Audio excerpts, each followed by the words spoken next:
Merci, Président Habib.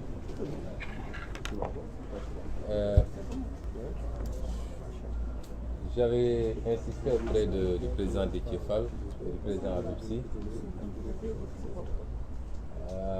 non pas parce que je ne veux pas que cette problématique soit abordée, mais parce que je voulais qu'on essaie de centrer cette conférence de presse sur les thématiques extrêmement importantes qui ont été retenues et qui nous permettaient de ramener le débat public sur l'essentiel.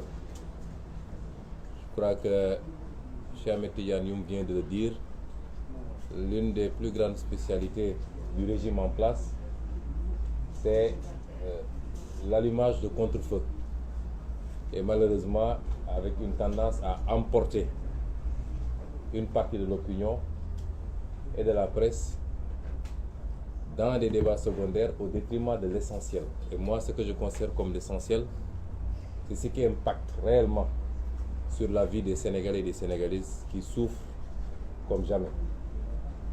Et l'objectif de cette conférence de presse, c'était pour Yewwi Askan Wi de ne pas tomber dans ce piège du contre-feu et de ramener les débats sur un certain nombre de problématiques essentielles articulées autour de la gouvernance publique, dont l'illustration la plus parfaite est le rapport de la Cour des comptes, la question des libertés et de la démocratie, sur lesquelles, pour cette fois-ci, parce qu'on avait l'habitude justement de ne parler que de ces questions que sous l'angle intérieur, mais aujourd'hui, sur le plan international, beaucoup d'organismes internationaux se sont intéressés à la situation du Sénégal et ont produit des rapports.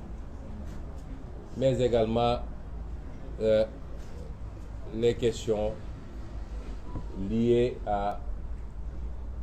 au processus électoral lui-même, mais qu'on avait décidé de reporter à une autre date, en tout cas dans les jours à venir.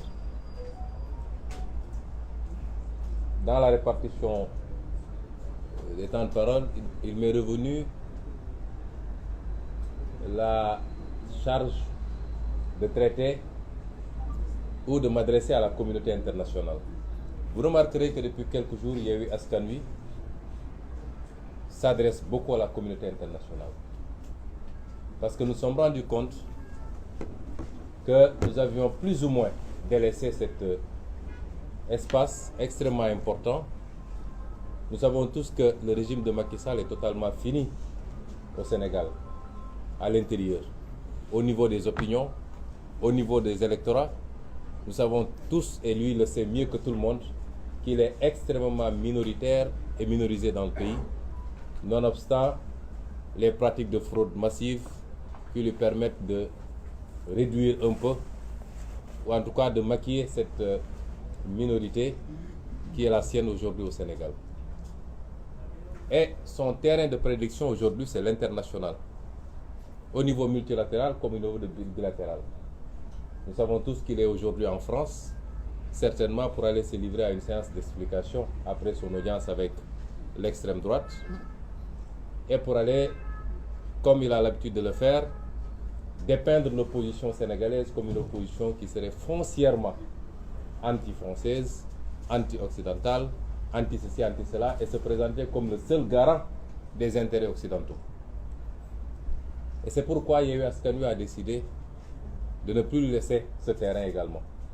Parce que nous sommes dans un monde ouvert, personne ne peut s'enfermer sur lui-même, et aucun leader ici, présent de Yewwi Askan Wi, dans son programme individuel, comme dans le programme global de Yewwi Askan Wi, il n'a jamais été question d'être contre qui que ce soit. Il a été question beaucoup plus d'être pour nous-mêmes, avant tout, en tant que Sénégalais, en tant qu'Africains. Et dans ce monde ouvert, globalisé, le Sénégal a des partenaires. Et ces partenaires sont importants pour le Sénégal. Et le Sénégal est important pour ses partenaires, pour des raisons peut-être différentes, mais il y a une importance mutuelle que les partenaires s'accordent. Le Sénégal a beaucoup diversifié son partenariat depuis quelques décennies, de sorte qu'aujourd'hui, c'est un partenariat mondial, sans exclusive. Et le Sénégal se trouve dans un contexte international extrêmement préoccupant où la compétition entre ce qu'il est convenu d'appeler les grandes puissances va de plus en plus se jouer sur le terrain africain. Et c'est pourquoi nous saluons tous Yewwi Askan Wi, nous accueillons avec beaucoup de satisfaction la déclaration du pape François hier à Kinshasa, qui reflète exactement nos préoccupations, sans que cela relève d'une quelconque adversité ou animosité vis-à-vis de nos partenaires. Il y a quelques mois, j'avais dit à une certaine puissance qu'il est temps qu'elle lève son genou du cou de l'Afrique, et notamment de la France qui est l'ancienne puissance coloniale. Le pape aujourd'hui a lancé un appel très fort pour que les gens arrêtent d'étouffer l'Afrique, d'exploiter l'Afrique. Et ce message est bien reçu par tous les progressistes africains, tous ceux qui veulent d'une Afrique souveraine, connectée au monde, coopérant avec tout le monde, mais dans le respect mutuel et dans des partenariats gagnant-gagnant. Et c'est cela que nous avons toujours dit. Malheureusement, le message avait été mal perçu. Il y a eu beaucoup de manipulation des opinions de partenaires bilatéraux comme multilatéraux, manipulation entretenue ici même par le régime politique pour leur faire croire qu'ils ont en face d'eux une opposition irresponsable, extrêmement violente, foncièrement anti-intérêts occidentaux ou français ou je ne sais quoi, manipulée par la Russie ou je ne sais qui. Je puis dire ici qu'aucun de nous ici autour de cette table n'a de contact avec aucune puissance étrangère. Personnellement, je ne suis en contact, depuis que je suis en politique, avec aucune puissance étrangère. Ni occidentale, ni russe, ni asiatique, ni je ne sais quoi, chinoise. Nous n'avons aucun contact avec une puissance étrangère. Nous n'en discutons avec aucune. Nous ne sommes manipulés par personne. Et cette vision paternaliste tendant à infantiliser les Africains, qui seraient incapables de réfléchir par eux-mêmes et qui seraient totalement manipulés dès lors qu'ils émettent un avis contraire, doit cesser.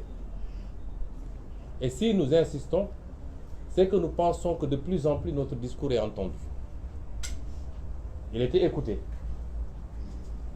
Maintenant, il est entendu. Je crois qu'il est de plus en plus compris également. Et c'est tant mieux. Parce que l'avenir des relations entre le Sénégal et tout autre État étranger, l'avenir des relations entre l'Afrique et le monde n'est plus cette vision focardienne qu'on avait de l'Afrique, mais cet avenir, c'est les discours comme les nôtres qui pourront le définir. C'est entendu parce que, au niveau multilatéral, des organismes internationaux se sont enfin intéressés à la situation préoccupante du Sénégal et ont produit des rapports. Je voudrais que nos amis de la presse, de la société civile, que tout le monde s'intéresse un peu plus à cela. Hier, on s'est réveillé avec des titrailles. On disait que le Sénégal serait devenu un État extraordinaire et entré dans le top 10 de l'indice Mo Ibrahim. Ce qui est ridicule d'ailleurs. Si tel est le cas, il faut s'inquiéter de l'Afrique. Il faut s'inquiéter sérieusement de l'Afrique.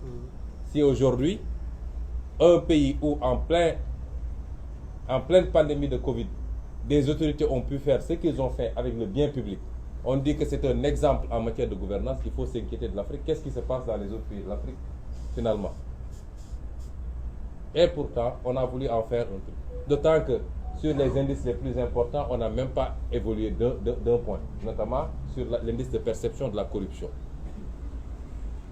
Voilà des rapports qui parlent de choses beaucoup plus profondes et beaucoup plus graves pour le pays. Et quand le rapporteur spécial sur les droits de réunion pacifique et la liberté d'association, parce qu'en réalité, ce que Déthié a lu, c'est le condensé de 3 organes. Il y a le rapporteur spécial sur les droits de réunion pacifique et la liberté d'association, le groupe de travail sur la détention arbitraire et le rapporteur spécial sur les exécutions extrajudiciaires, arbitraires et sommaire, quand ces trois-là s'intéressent au cas du Sénégal et adressent une note à l'État du Sénégal sur un seul événement, c'est-à-dire tout ce qui a suivi le blocage de notre liste de titulaires, de liste nationale de titulaires lors des élections législatives passées.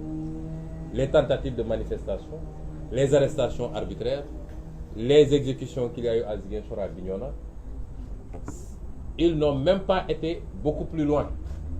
Parce qu'en termes d'exécution sommaire, de morts suspectes, de disparitions, il y en a eu.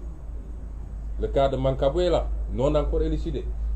Un gaillard qu'on prend très sain de chez lui et qu'on sort,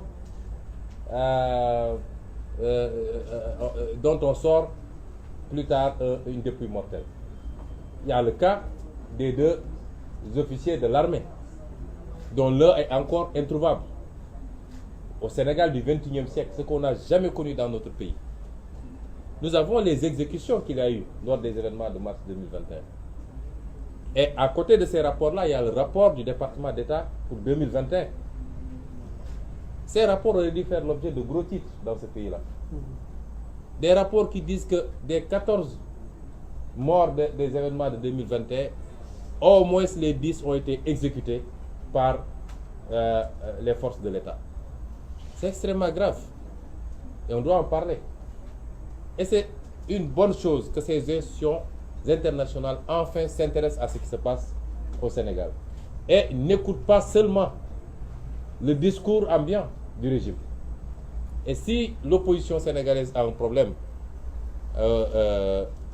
au niveau international, c'est que nous avons l'impression que depuis que Macky Sall est président, je ne sais pas, c'est parce que peut-être il y a eu du pétrole et du gaz et qu'il l'utilise comme moyen de chantage sur un certain nombre de puissances. Mais les gens ont peur maintenant de s'adresser ou de parler avec l'opposition sénégalaise. Il n'y a pas, à peu près une vingtaine de jours, un peu plus, Yewwi Askan Wi a adressé des correspondances à l'Union européenne et à l'ambassade des États-Unis pour dire que nous souhaiterons nous entretenir avec eux officiellement sur la situation du pays. Jusqu'à présent, on n'a pas encore de retour. Qu'est-ce qui a changé? Auparavant, les puissances étrangères établies au Sénégal rencontraient et discutaient librement avec toutes les parties prenantes. Mais on a l'impression que depuis quelque temps, j'ai l'impression que c'est peut-être parce qu'il y a un chantage sur le gaz particulièrement, sur le pétrole et je ne sais quoi. C'est comme si les gens avaient peur de rencontrer et de discuter l'opposition sénégalaise. Et c'est pourquoi nous considérons que ces rapports vont dans le bon sens, de même que le rapport de l'Union européenne sur le processus électoral, qui est un rapport en charge contre l'État sénégalais et ses pratiques frauduleuses. Les pratiques pour empêcher des candidats de pouvoir candidater, le parrainage, les pratiques liées à la rétention sur le fichier électoral, les pratiques liées à la rétention des cartes d'électeurs pour les primo-votants notamment, et beaucoup d'autres pratiques. Et c'est sur toutes ces questions-là que nous avions souhaité, nous, pouvoir rencontrer les différents organismes, aussi bien dans le cadre bilatéral que multilatéral, et échanger. Non pas parce que nous voulons leur implication directe, mais parce que c'est des partenaires qui participent par le financement et par beaucoup d'autres moyens à ce qui se passe au Sénégal.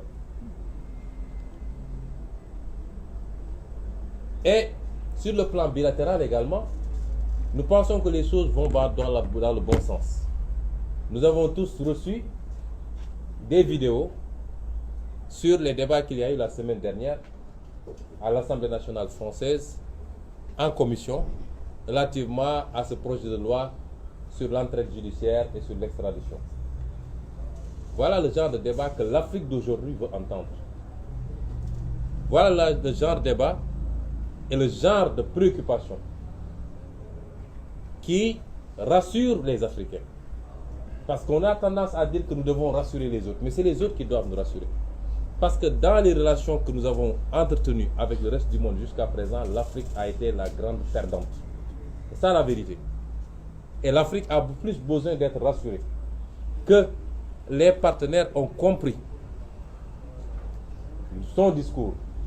Cette nouvelle génération politique qui n'est pas une génération d'âge, mais une génération d'opinion, qui transcende toutes les générations d'âge, qui est très présente dans la diaspora, pour ne pas dire totalement majoritaire dans la diaspora, qui est très présente et majoritaire dans les élites africaines, dans cette formidable jeunesse africaine, étudiante, universitaire, comme ouvrière, comme dans tous les segments, mais qui est présente de plus en plus dans toutes les masses africaines et qui comprend ce qui se passe, qui est connecté au monde, qui suit.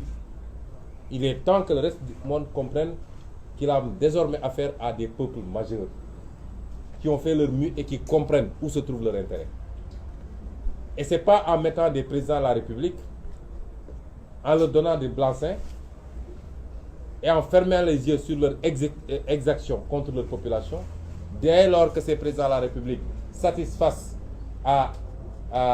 aux intérêts de ces puissances étrangères, qu'on pourra continuer à perpétuer une relation saine. Et le débat qu'il y a eu à l'Assemblée nationale française, d'abord par rapport au projet de loi lui-même, les préoccupations des parlementaires français, que ça ne soit pas un instrument politique pour persécuter de l'opposant, pour persécuter toute opinion divergente de la société civile, des journalistes, des artistes et de toutes les composantes, que ce soit sous le contrôle du juge et non pas simplement des autorités politiques, mais également la préoccupation de ces députés sur la situation de l'état de droit au Sénégal, la persécution des opposants, les emprisonnements arbitraires, la velléité d'un troisième mandat. Que ces débats-là puissent se tenir à ce niveau rassure les Africains, rassure les Sénégalais et nous prouve que nos partenaires sont en train de comprendre le discours que nous leur tenons. Il n'a jamais été question d'être contre X ou Y, mais il faut qu'ils comprennent qu'à chaque fois qu'ils fermeront les yeux sur les exactions, sur les manipulations constitutionnelles pour que des présidents de la République se perpétuent, à chaque fois qu'ils fermeront les yeux sur ces pratiques, ils alimenteront un sentiment anti-français ou un sentiment anti-occidental. Ce n'est pas par rapport aux Français, mais c'est par rapport à la politique de l'État français. Les Sénégalais n'ont pas de problème avec les Français. Les Sénégalais n'ont pas de problème avec les Américains ou les Allemands. Ils ont un problème avec des pratiques d'État, des politiques d'État. Sur le plan, on ne peut pas dire que nos partenaires sont responsables de tout ce qui se passe ici. Loin s'en faut. Ils ne sont pas responsables des détournements de deniers publics. Ils ne sont pas responsables de la malgouvernance. Ils ne sont pas responsables des mauvaises options en matière d'investissement. Ah non, ça c'est notre responsabilité. Mais sur le plan économique, ce que nous demandons, c'est que les relations soient gagnant-gagnant. Aujourd'hui, c'est gagnant-perdant. Et ce qui se passe avec le terre en est une illustration. Je rappelle qu'en 2017 déjà, en tant que député, j'avais adressé une question écrite au gouvernement du Sénégal. Et j'avais dit dans cette question écrite qu'en récapitulant tous les contrats, j'avais vu un écart de 224 milliards par rapport au montant qui était annoncé pour la construction du terre. Je ne parle pas des questions d'opportunité. Aujourd'hui, nous avons un outil qui est obligé d'être sous perfusion de l'État sénégalais. On dit que oui, c'est une option, on a décidé de subventionner pour que le prix soit abordable. Et pourtant, on lâche la subvention sur les produits pétroliers, qui est beaucoup plus vital pour les populations. Mais là-bas, on subventionne parce que ça doit bénéficier à des entreprises françaises. Et jusqu'à quand on sera dans ces relations léonines, au détriment de nos peuples, on pompe tout ce qu'on a, le peu qu'on a, pour des infrastructures dont le rendement est douteux, et on nous dit que voilà, c'est un bon partenariat pour le Sénégal, et nous l'acceptons. Pourtant, même en France, des voix s'élèvent pour dire que ça, ce n'est pas bon, il faut arrêter. Parce que celui qui était PCA du terre, qui est un franco-sénégalais, un Français qui depuis quelque temps a une nationalité, vous verrez que l'article du Figaro en a parlé, avait dit que ça, c'est pas bon pour le Sénégal. Il a été tout de suite remercié. Après, on dit le terre nous appartient, le terre nous appartient. Ce qu'on demande, c'est la réorientation, le réajustement, le rééquilibrage, parce que nos peuples ont droit au même bonheur, à la même prospérité, à la même qualité de vie que les autres peuples. On ne peut plus continuer à subir. Et ça, c'est pas être contre X ou Y. Et c'est rassurant de voir ce genre de discours. Nous encourageons les autorités françaises à examiner cette voie. L'avenir de la coopération entre l'Afrique et le reste du monde, ce n'est pas la coopération telle qu'elle était conçue en 1980, en 1975, en 2000 même. Non, non, non. Les Africains ont compris et veulent se réorienter. Et je rappelle que déjà, en 2018, quand je présentais mon ouvrage Solutions pour un Sénégal nouveau, après le chapitre sur le franc CFA, j'assume toujours mes positions sur le franc CFA, que nous avons besoin d'une monnaie souveraine, conçue par et pour les Africains, adaptée à nos préoccupations, à nos besoins, ajustable par rapport au contexte international, et non pas de cette monnaie telle qu'elle existe actuellement. C'est notre conception. Mais à la fin de ce chapitre, je rappelle ce que j'avais dit. Et c'était certainement prémonitoire. Je disais, certains adversaires auront vite fait de nous taxer d'antifrancisme primaire. Loin s'en faut. Désolé, je n'ai pas mes lunettes, mais vous comprendrez. Loin s'en faut. Nous sommes d'ailleurs, ne serait-ce que pour le principe d'une exception culturelle face aux velléités unilatéralistes d'un seul pôle, pour le renforcement, le raffermissement et l'affirmation d'un bloc francophone fort et homogène dans sa diversité, mais fondé sur des rapports plutôt gagnant-gagnant que de domination dont nos pays n'ont que trop souffert. Nous souhaitons que la France entende et comprenne notre message, celui d'une nouvelle Afrique, portée par une nouvelle génération politique, citoyenne, artistique, intellectuelle, qui n'aspire qu'à plus d'égalité et d'équité dans nos rapports avec elle, pour le progrès et le développement auquel aspirent légitimement nos peuples. Si elle l'entend et le comprend, cela sera salutaire pour nos relations séculaires. Sinon, elle s'achemine vers une rupture brutale et inéluctable avec ses anciennes colonies qui s'orienteront définitivement et durablement vers d'autres partenaires privilégiés. Ça, c'était en 2018. Si la France avait entendu ce discours, ce qui s'est passé au Mali ne se serait pas passé. Ce qui s'est passé au Burkina ne serait pas passé. Et ce qui risque de se passer dans beaucoup d'autres pays ne se serait pas passé. Et c'est ça le message de Yewwi Askan Wi, que nous adressons au-delà de la France à tous nos partenaires. Nous voulons d'un partenariat solide, mais bénéfique à toutes les parties, mais pas d'un partenariat de domination. Et je conclus par cela, ce que nous avons vu depuis quelque temps nous rassure que les partenaires l'ont compris, et nous disons à ces partenaires-là de tenir un langage de vérité à Macky Sall et à son régime, qu'il ne peut pas réussir le pari qu'il s'est fixé, qu'il ne peut pas avoir un troisième mandat dans ce pays. Le Sénégal n'est pas la Côte d'Ivoire, le Sénégal ne l'acceptera pas. Qu'il ne peut pas effacer des réalités politiques dans ce pays. Autant on lui reconnaît qu'il est une réalité politique, autant il a en face de lui des réalités politiques, sinon aussi plus fortes, du moins aussi fortes. Il ne peut pas les effacer en instrumentalisant encore une fois la justice. Le seul problème de ce pays désormais, ce n'est pas l'antagonisme entre les partis politiques, mais c'est la justice sénégalaise qui a accepté d'être un instrument au service de la politique, un instrument au service d'un régime. C'est le seul problème. Si la justice acceptait d'être une justice impartiale, au-dessus des contingences politiques, il n'y aurait plus de problème au Sénégal. Le seul problème du Sénégal, c'est un homme, un général, qui continue à donner à Macky Sall des assurances qu'il peut mater tout le monde, qu'il peut écraser tout le monde, qu'il peut marcher sur des cadavres. Un général qui dit à Macky Sall, demain si on me dit d'aller cueillir Ousmane Sonko, j'irai le cueillir quoi qu'il en coûte. Et Macky Sall doit arrêter d'écouter ces pyromanes. Dans tous les régimes qui sont tombés d'une certaine manière, et nous ne le souhaitons pas pour lui, ont été instrumentés, ont été motivés ont été poussés vers l'abîme par des gens civils et militaires qui leur tenaient ce genre de discours. Il est temps qu'ils reviennent à la raison et qu'ils comprennent qu'il n'a pas hérité le Sénégal de ses parents et qu'il ne transpénétrera pas le Sénégal à ses enfants.